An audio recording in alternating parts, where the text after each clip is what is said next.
Olá! Esse é o nosso último encontro antes da prova. Então, eu te peço que você assista com bastante atenção.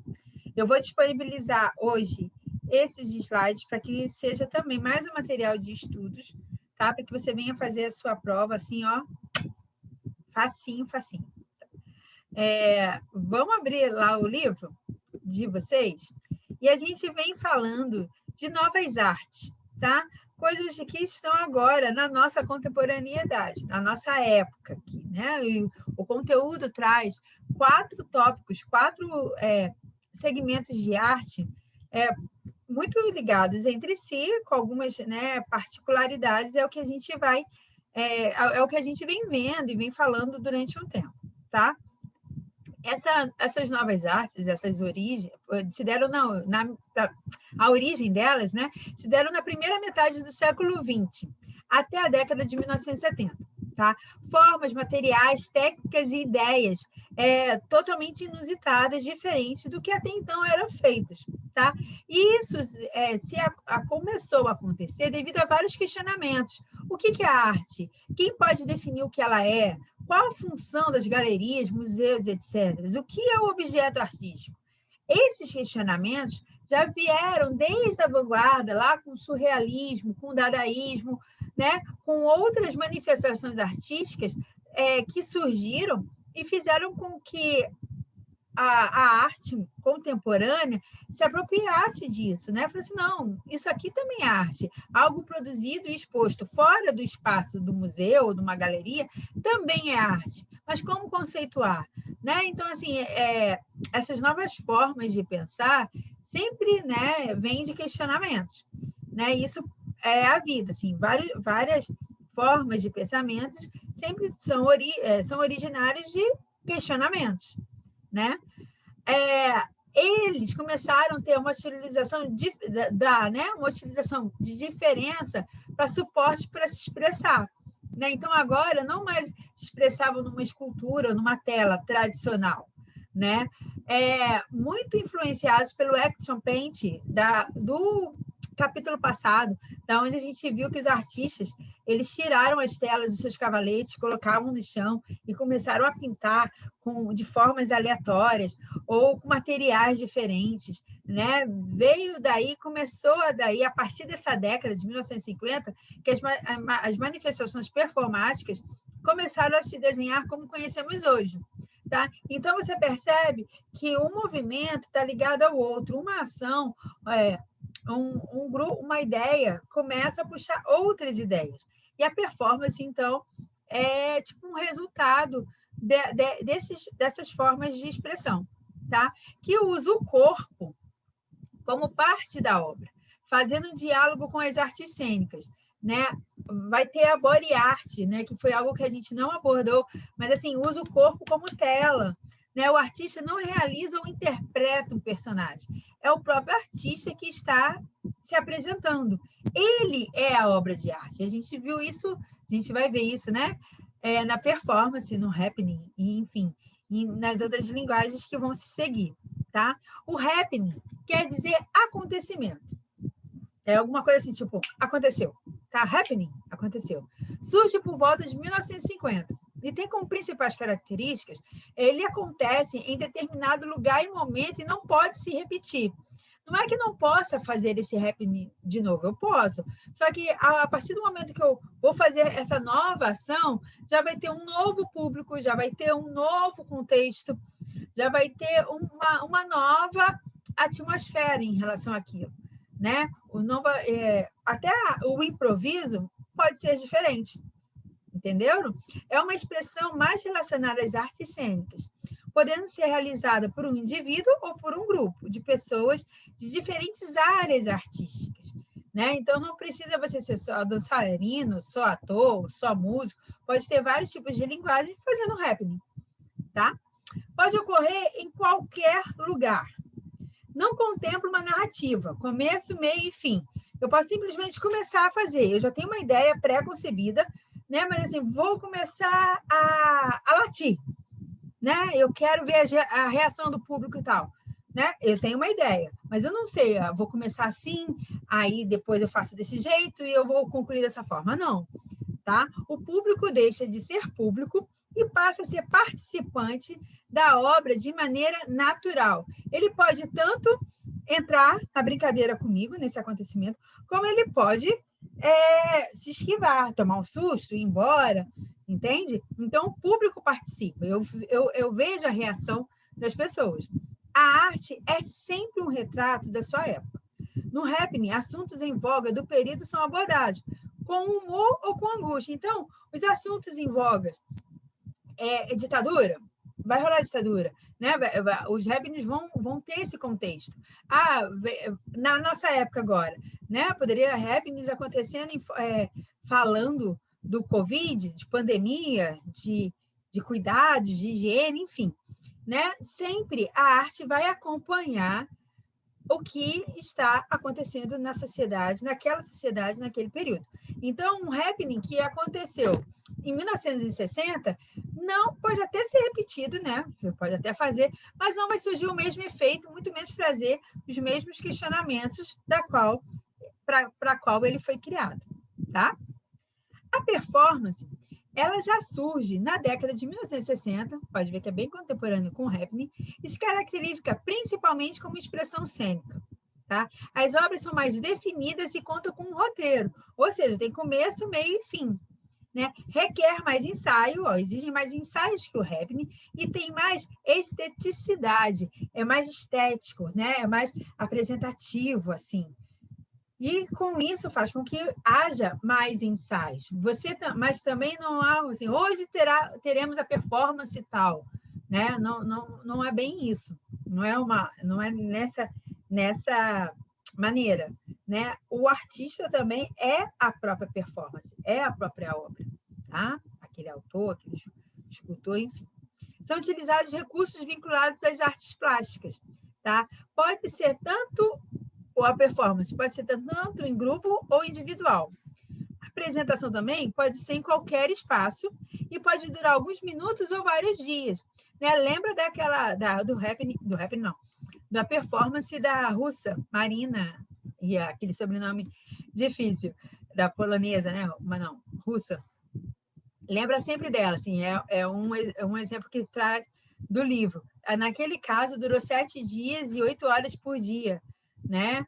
Naquela performance, naquele espaço de arte da qual ela fez aquela memórias, né, de 10 anos, tá?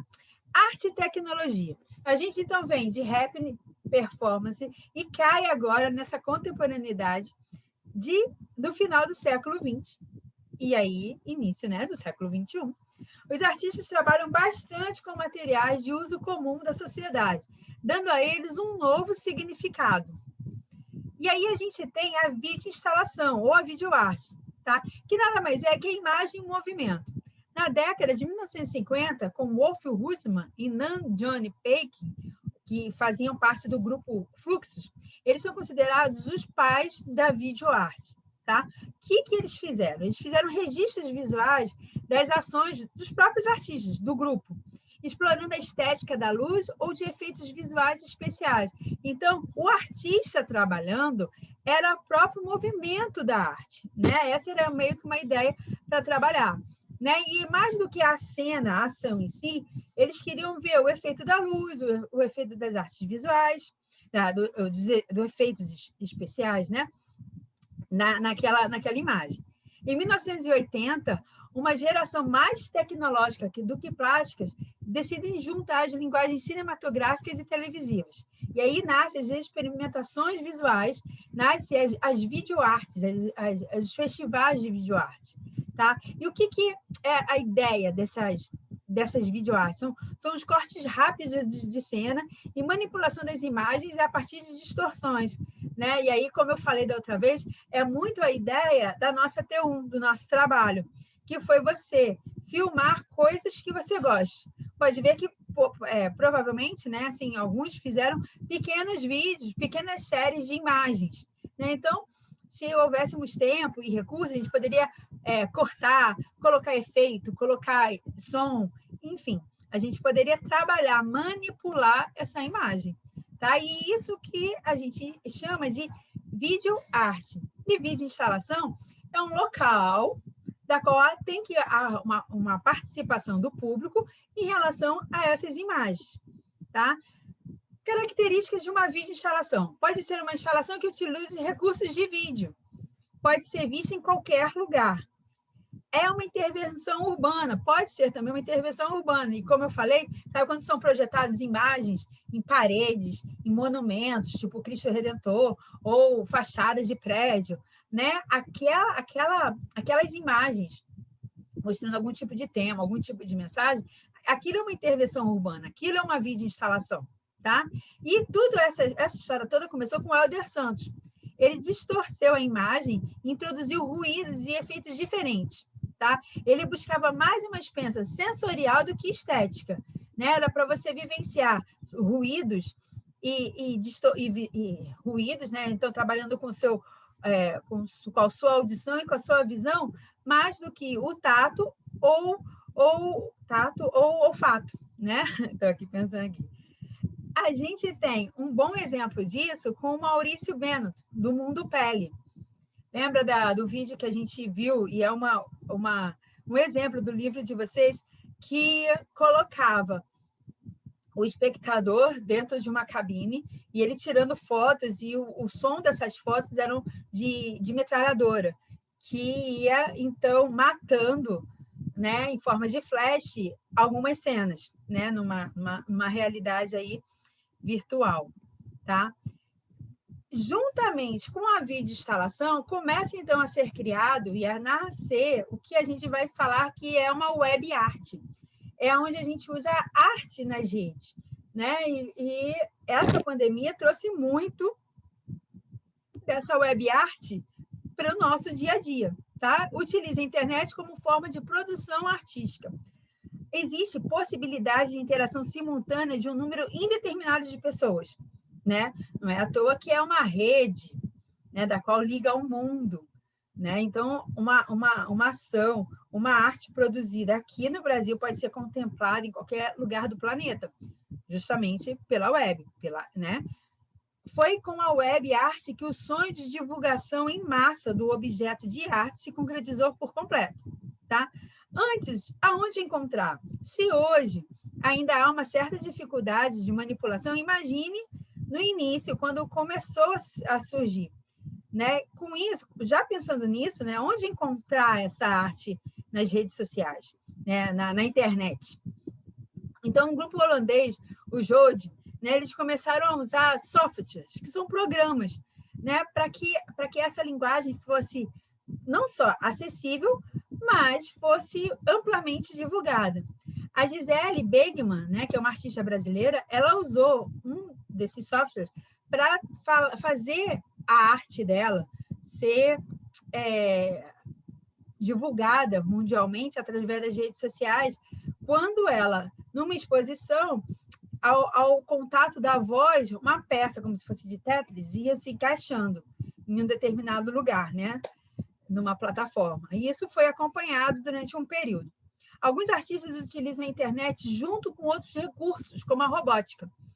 E o exemplo desse de recursos, né, de artistas que usam esse tipo de recurso, é o Eduardo Cai, né, que na sua experimentação de raras aves, ele usou robótica, ave e viveiro. Então, ele botou um passarinho lá, robô, como um passarinho, e o espectador podia acessar esse passarinho, né, e visualizar todo um viveiro onde tinham aves, obviamente, de verdade. Então, o passarinho meio que interagia e poderia ver em todos os ângulos aquele viveiro, né? Então, você tinha uma visão do pássaro dentro do viveiro, né? Essa foi uma ideia.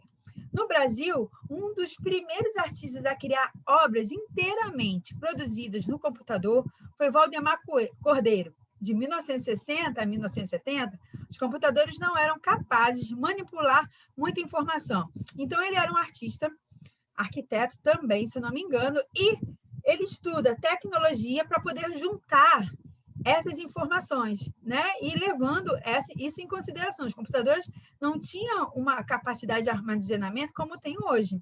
Então, era assim, foi realmente... ele vislumbrou algo que hoje, para a gente, assim, a gente faz pelo celular, né? Antes não era, não, obviamente não era dessa maneira, tá?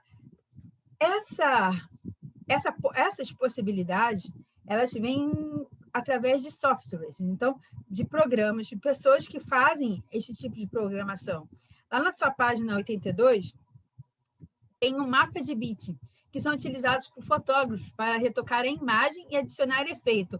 Isso é um dos programas, né? Começou com esse mapa de bit, mas hoje a gente tem zilhões de programas e agora aplicativos que trabalham com esse tipo de ferramenta, tá? Já os programas que trabalham com imagem vetorial são mais utilizados por arquitetos, que também contam com uma infinidade de programas para executar os seus projetos, tá? Essas e outras combinações, né, que desenhistas gráficos ou criadores de games ou especialistas em efeitos especiais trabalham e criam as mais variadas situações artísticas. Então, você não precisa ser apenas um artista plástico. Você pode muito bem juntar essas linguagens em cima daquilo que você gosta. Imagina você criar programas para games. Imagina você ser um jogador de games e contribuir artisticamente para o cenário, para as peças, enfim. Né? Há um mundo aí, a web abre, então, um mundo de possibilidades. Tá? Então, esses quatro conceitos é a nossa prova. E eu deixei para vocês esse exercício bônus, já respondidos aqui, tá vendo? Na página 95. Sugiro que vocês vejam, passem essas respostas para o livro de vocês, tá? Porque será muito importante, ok? Estou disponibilizando esses slides, estudem e uma boa avaliação. Um beijo, fica com Deus e tchau, tchau.